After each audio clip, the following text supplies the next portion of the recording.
नमस्ते बच्चों। आज हम अगला प्रश्न करेंगे।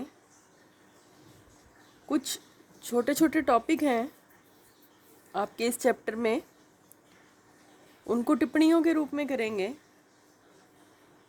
द्रव्य का द्वैत व्यवहार, हाइजेनबर्ग का अनिश्चितता सिद्धांत और बोर मॉडल की विफलता के कारण।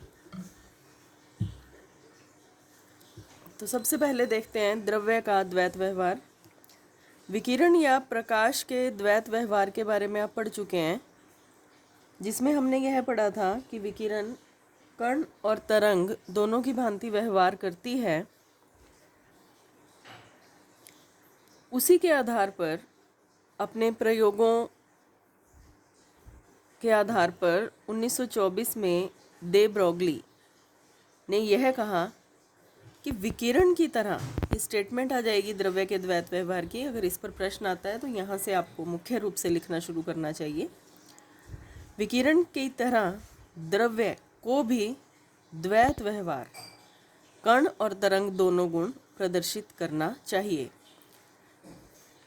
विकिरण जिसकी हम बात कर रहे थे, विद्युत चुंबकीय विकिरण, एक तरह से आप इसको प्रकाश समझ सकते हैं। और द्रव्य मतलब पदार्थ, तो पदार्थ भी द्वैत व्यवहार शो करता है। पदार्थ का प्रत्येक कण, बड़ा या छोटा, उसमें कण और तरंग दोनों के गुण होते हैं। दूसरे शब्दों में, फोटोन की तरह, फोटोन विकिरण का एक भाग है। इलेक्ट्रॉन का भी, इलेक्ट्रॉन पदार्थ या द्रव्य का भाग होता है। संवेग और तरंग दैर्ध्य दोनों होने चाहिए। संवेग मतलब उसकी कण प्रकृति और तरंग दैर्ध्य मतलब उसकी तरंग प्रकृति। तो द्रव्य के द्वैत व्यवहार को हम इस प्रकार भी प्रदर्शित कर सकते हैं कि फोटोन की तरह इलेक्ट्रॉन का भी संवेग और तरंग दैर्ध्य दोनों होने चाहिए। संवेग प्रदर्शित करने का मतलब है कि उसकी कण प्रकृति है, और तरंग दैर्ध्य होने का मतलब है उसकी तरंग प्रकृति है। अब इसके लिए सूत्र, दे ब्रॉगली द्वारा जो सूत्र दिया गया वो था लैम्डा, तरंग दैर्ध्य को बता रहा है, बराबर h बटा पी। लैम्डा बराबर h बटा पी। पी को हम m और v से भी प्रदर्शित कर सकते हैं। p मतलब संवेग, तो लैम्डा बराबर h बटा एम वी। अगर हम इसका तिरछा गुना कर दें तो h बराबर लैम्डा गुना p, या h बराबर एम वी गुणा लैम्डा। मतलब किसी भी वस्तु का जो द्रव्यमान और वेग का गुणनफल या संवेग है, या हम कहें कि संवेग और तरंग दैर्ध्य का गुणनफल हमेशा फिक्स रहेगा, क्योंकि h क्या है, यह है प्लांक स्थिरांक। इसकी वैल्यू फिक्स होती है, कभी भी नहीं बदलती। तो किसी भी पदार्थ के लिए उसका तरंग दैर्ध्य और संवेग, उनका गुणनफल हमेशा फिक्स रहता है। ये बात आपने ध्यान रखनी है। और मुख्य रूप से जो सूत्र आपने याद रखने हैं वो ये दोनों सूत्र हैं। इनको आप नहीं भी लिखेंगे तो भी चलेगा एग्ज़ाम में, ये आपको समझाने के लिए बनाए हैं, इन सूत्रों को लिखा गया है। मुख्य सूत्र ये दोनों हैं। नीचे आपको बताया, एम का मतलब है कण का द्रव्यमान, वी का मतलब है वेग, पी का मतलब संवेग, और लैम्डा कण से संबंधित तरंग का तरंग दैर्ध्य है। क्योंकि डी ब्रॉगली ने क्या कहा कि किसी भी कण का तरंग दैर्ध्य होता है, उसकी एक तरंग उसके साथ लगी रहती है, कण के साथ। एक्चुअली डी ब्रॉगली का कंसेप्ट ये था कि कोई भी पदार्थ है, उसकी कणीय प्रकृति तो है ही जो हमें नज़र आ रही है, और उसके साथ एक तरंग भी जुड़ी रहती है। ये द्वैत प्रकृति है। तो जो कण के साथ तरंग संबंधित है उसका तरंग दैर्ध्य लैम्डा से शो किया गया। तो दे ब्रॉगली के अनुसार प्रत्येक गतिशील वस्तु में तरंग के लक्षण होते हैं। जो भी वस्तु गतिशील है उसमें तरंग के लक्षण होंगे।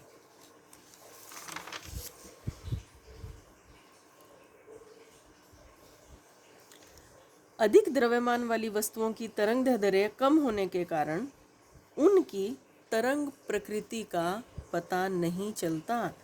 मैं यहाँ पर सूत्र दोबारा लिख रही हूँ, h बराबर एम वी लैम्डा। अब v वेग इसीलिए कहा गया कि गतिशील वस्तु के लिए है ये वाला कंसेप्ट। m द्रव्यमान और लैम्डा तरंगदैर्ध्य, और इन सब का गुणनफल फिक्स h।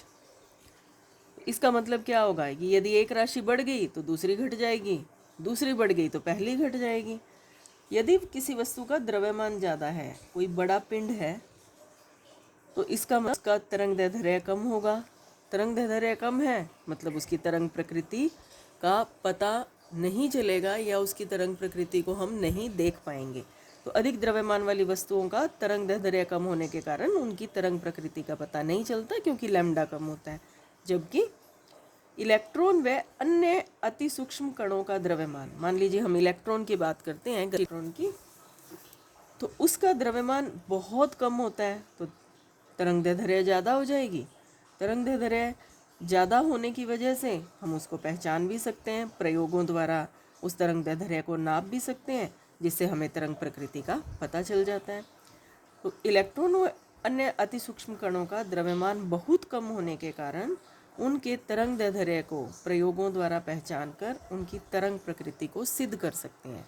मतलब डी ब्रोगली का जो सिद्धांत है, द्रव्य का द्वैत सिद्धांत, वो यह कहता है कि हर गतिशील कण के साथ एक तरंग जुड़ी रहती है। अब यह गतिशील कण एक हवा में उड़ता हुआ छोटा सा मच्छर भी हो सकता है, आप गति कर रहे हैं आप भी हो सकते हैं, उड़ता हुआ हवाई जहाज भी हो सकता है, चलता हुआ पानी का जहाज भी हो सकता है।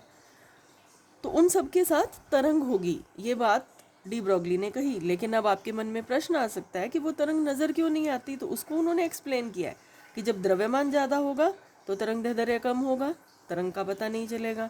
जब द्रव्यमान कम होगा तो तरंगदैर्ध्य ज़्यादा होगा और उस समय तरंग का पता चल सकता है। इसी आधार पर, इलेक्ट्रॉन की तरंग प्रकृति के आधार पर इलेक्ट्रॉन सूक्ष्मदर्शी की रचना की गई। इलेक्ट्रॉन सूक्ष्मदर्शी अभी तक का सबसे अधिक एनलार्ज करके दिखाने सूक्ष्मदर्शी है, जो अति सूक्ष्म वस्तु को, ध्यान दें, 150 लाख गुना बड़ा करके दिखाता है। वस्तु जितनी है उसका 150 लाख गुना बड़ा करके दिखाएगा। और आप इस बात को याद रखें कि इलेक्ट्रॉन सूक्ष्मदर्शी के आने के बाद ही कोशिका की पूरी संरचना का ज्ञान हो पाया कि उसके अंदर डीएनए पाया जाता है, उसके अंदर केंद्रक होता है, माइटोकॉन्ड्रिया की संरचना कैसी होती है, ये सब इलेक्ट्रॉन सूक्ष्मदर्शी के आने के बाद ही पता चला था। तो इलेक्ट्रॉन सूक्ष्मदर्शी डी ब्रोगली के इस सिद्धांत पर आधारित है कि इलेक्ट्रॉन के साथ एक तरंग जुड़ी रहती है और उसी का प्रयोग सूक्ष्मदर्शी को बनाने में किया जाता है। अगला बिंदु हम पढ़ेंगे हाइजेनबर्ग का अनिश्चित सिद्धांत।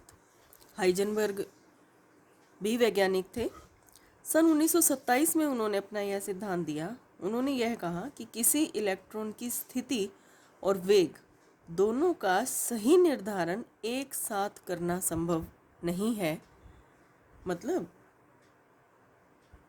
नाभिक, उसके चारों तरफ इलेक्ट्रॉन घूम रहे हैं। ने बताया कि फिक्स कक्षा में अपने पथ पर इलेक्ट्रॉन घूमते रहते हैं, लेकिन इसके अगेंस्ट हाइजेनबर्ग ने कहा कि किसी भी इलेक्ट्रॉन, ध्यान देना ये सिर्फ इलेक्ट्रॉन के लिए है, किसी भी इलेक्ट्रॉन की सही स्थिति, मतलब वो कहाँ है, और उसका सही वेग, दोनों को एक साथ आप नहीं बता सकते कि उसकी जगह और उसका वेग इकट्ठा बता दें आप, ऐसा करना संभव नहीं है। यह है हाइजेनबर्ग का अनिश्चितता सिद्धांत। इसके लिए सूत्र डेल्टा एक्स गुणा delta P x. Delta x का मतलब है स्थिति में अनिश्चितता, कि स्थिति कितनी बदल रही है मूविंग इलेक्ट्रॉन की, चलते हुए घूमते हुए इलेक्ट्रॉन की स्थिति कितनी बदल रही है वो। डेल्टा पी एक्स उसका संवेग कितना बदल रहा है। संवेग अल्टीमेटली वेग से ही संबंधित होता है, क्योंकि द्रव्यमान तो फिक्स है, बदलता तो सिर्फ वेग है। तो हम ये कह सकते हैं कि उसका संवेग या वेग कितना बदल रहा है, वो डेल्टा पी एक्स। इन दोनों का जो गुणनफल होता है, दोनों में जो अनिश्चितता होती है, वो या तो h/4 पाई के बराबर होती है, h/4 पाई उसके इक्वल बराबर होगी या उससे ज़्यादा होगी। तो हम ये कह सकते हैं कि स्थिति निर्धारण में हमारे द्वारा हुई गलती और वेग निर्धारण में हमारे द्वारा हुई गलती का जो गुणनफल है वो हमेशा h/4 पाई के बराबर या उससे ज़्यादा होगा। कम से कम इतनी गलती तो हम करेंगे ही करेंगे। एग्जैक्ट पता नहीं चल सकता। अब हम इसको थोड़ा सा खोल के भी लिख लेते हैं इस सूत्र को। डेल्टा एक्स गुणा, क्योंकि द्रव्यमान फिक्स है तो उसको बाहर ले लिया, वी एक्स। और आप जानते हो संवेग बराबर होता है P बराबर m गुणा v, तो P की जगह पर mv लगाते हैं और इसमें से परिवर्तनशील सिर्फ वेग है तो डेल्टा v हो गया h/4 पाई। और द्रव्यमान को यदि हम इधर ले आते हैं, क्योंकि इधर सारी फिक्स वैल्यूज़ रखी गई हैं, h की वैल्यू फिक्स है, पाई की फिक्स है, द्रव्यमान भी फिक्स है इलेक्ट्रॉन का, तो ये हो गया स्थिति में अनिश्चितता, ये वेग में अनिश्चितता इसके बराबर या इससे ज़्यादा होगी। ये सूत्र है, आपको मुख्य रूप से ये एक सूत्र याद करना है। इधर जो हमने पिछले पेज पर की वो स्टेटमेंट है और उसके साथ ये वाला आपने सूत्र याद करना है। अनिश्चितता सिद्धांत का महत्व, बहुत छोटा सा सिद्धांत है 2 लाइन का, तो उसका केमिस्ट्री में क्या महत्व है, क्यों पढ़ाया जाता है वो। किसी भी पिंड की स्थिति और वेग दोनों का सही निर्धारण कर हम निर्धारित कर सकते हैं। यहाँ पर किसी भी पिंड की बात हो रही है बच्चों, इलेक्ट्रॉन की बात नहीं हो रही। तो किसी भी पिंड, मान लीजिए आप बैठे हैं, आपके सामने एक चींटी बहुत आराम से चल रही है, धीरे धीरे कमरे के एक सिरे से दूसरे सिरे तक या एक दीवार से दूसरे दीवार की तरफ गति कर रही है। आपको अगर उसकी स्थिति का सही पता है और उसके वेग का भी सही पता है, वेग होता है मीटर प्रति सेकंड, कि 1 सेकंड में वो कितना चल रही है, वो उसका वेग है। तो स्थिति और वेग दोनों का सही पता है तो आप बता सकते हैं कि 5 सेकंड बाद, 10 सेकंड बाद चींटी कहाँ होगी, क्योंकि आपको उसकी इस समय की स्थिति पता है और उसका वेग पता है, दोनों पता है। तो कुछ समय बाद चींटी कहाँ होगी वो आप बता सकते हैं। यही बात कही है, किसी पिंड की स्थिति और वेग दोनों का सही निर्धारण कर, मतलब दोनों का सही पता लगाकर हम उसका पथ निर्धारित कर सकते हैं कि ये कहाँ कहाँ जाएगी। परंतु चूंकि इलेक्ट्रॉन की सही स्थिति और वेग का निर्धारण एक साथ नहीं किया जा सकता, हाइजेनबर्ग ने ये बोला, इसलिए परमाणु के अंदर उसके पथ का यथार्थ निर्धारण, मतलब सही निर्धारण संभव ही नहीं है। बोर ने क्या कहा था कि नाभिक के चारों तरफ इलेक्ट्रॉन, ध्यान दें, निश्चित त्रिज्या के वृत्ताकार पथ पर गति करता है। ये बात कही थी बोर ने। आप बोर के कंसेप्ट्स पढ़िएगा, उसमें ये बात कही कि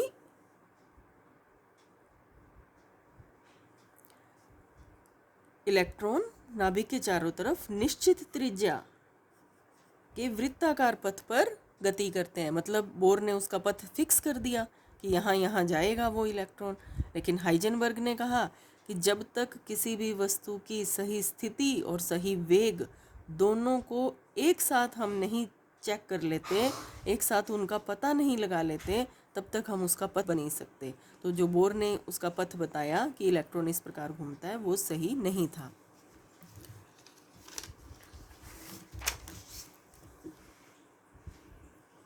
अतः इलेक्ट्रॉन की स्थिति और संवेग के परिशुद्ध कथन जो बोर द्वारा कहा गया, जैसे बोर द्वारा क्या कहा गया भी आपको मैंने पीछे बताया कि इलेक्ट्रॉन नाभिक के चारों तरफ निश्चित त्रिज्या के वृत्ताकार पथ में चक्कर काटता है, ये उनके द्वारा एक कहा गया एक कथन था, जिसमें उन्होंने उसके पथ को परिशुद्ध रूप से, बिल्कुल सही रूप से, पूरा ढंग से, ये बोर द्वारा बताया गया, के स्थान पर प्रायिकता कथन आ जाना चाहिए। प्रायिकता का मतलब मैं यहाँ लिख देती हूँ, आपको लिखने की ज़रूरत नहीं है, समझने के लिए करें। होने की मैक्सिमम संभावना, परिशुद्ध का मतलब एग्जैक्ट बताना, इलेक्ट्रॉन की स्थिति और संवेग को जो एग्जैक्टली बोर ने बता दिया था, बिल्कुल सही बता दिया था, उसकी जगह पर अब हाइजेनबर्ग ने कहा कि हम इलेक्ट्रॉन और संवेग के लिए परिशुद्ध स्थिति या उसके पथ का पता नहीं लगा सकते, हम उसके होने की प्रायिकता का पता लगा सकते हैं कि वो मैक्सिमम कहाँ रहेगा। ठीक है, तो इलेक्ट्रॉन की स्थिति एवं संवेग के परिशुद्ध कथन को प्रायिकता कथन से प्रतिस्थापित करना होगा। जो पेन से लिखा हुआ है सिर्फ वही आपको नोट करना होता है, याद करना होता है। परमाणु के क्वांटम मॉडल में ऐसा ही होता है। अब जो नेक्स्ट मॉडल हमें पढ़ना है परमाणु का, वो है क्वांटम यांत्रिकी मॉडल। हम थॉमसन का मॉडल पढ़ चुके, रदरफोर्ड का मॉडल पढ़ चुके, बोर का मॉडल पढ़ चुके। उन सब के बारे में जो जो बातें थी वो एक्सप्लेन नहीं कर सकते थे, वो भी पढ़ चुके। नेक्स्ट जो हमें पढ़ेंगे वो क्वांटम यांत्रिकी मॉडल पढ़ेंगे, वो इसी पर आधारित है, जो इलेक्ट्रॉन के सही एग्जैक्ट पथ को नहीं बताता बल्कि उसके होने की मैक्सिमम संभावना को बताता है। हाइजेनबर्ग का अनिश्चितता सिद्धांत केवल अति सूक्ष्म कणों की गति के लिए होता है। आप ये मत सोचिए कि हम बता ही नहीं सकते कि बस कहाँ होगी थोड़ी देर बाद, या थोड़ी देर बाद हमने चींटी का एग्जाम्पल लिया। वो हाइजेनबर्ग का अनिश्चितता सिद्धांत केवल इलेक्ट्रॉन या उसके जैसे बहुत छोटे कणों के लिए होता है। बोर मॉडल की विफलता के कारण, तीसरा बिंदु, बोर मॉडल में इलेक्ट्रॉन के तरंग लक्षण पर विचार नहीं किया गया। बोर ने इलेक्ट्रॉन को सिर्फ कण माना, उसके संवेग की बात की, उसके तरंग दैर्ध्य की बात नहीं की। जबकि डी ब्रोगली ने उसको सिद्ध किया कि इलेक्ट्रॉन में दोनों गुण होते हैं, तभी तो इलेक्ट्रॉन सूक्ष्मदर्शी बनाया गया। लेकिन बोर ने तरंग लक्षण पर कोई इस पर विचार नहीं किया, मतलब द्वैत व्यवहार की अनदेखी की। दूसरा, नाभिक के चारों ओर इलेक्ट्रॉन के पथ को पूरी तरह परिभाषित किया कि इलेक्ट्रॉन यहाँ जाएगा पूरे सर्किल में। ऐसा तभी संभव है जब इलेक्ट्रॉन की स्थिति और वेग का एक साथ सही निर्धारण हो, परंतु यह अनिश्चितता सिद्धांत के विपरीत था। तो बोर ने ना तो द्वैत व्यवहार को फॉलो करता है बोर का मॉडल, जिसको सिद्ध किया गया प्रयोग द्वारा, और ना ही अनिश्चितता सिद्धांत को फॉलो करता है, इसलिए यह बोर की मॉडल की विफलता का कारण था। तो ये कुछ छोटी छोटी टिप्पणियाँ हमने की, इनको आप लिखें और याद करें। Thank you.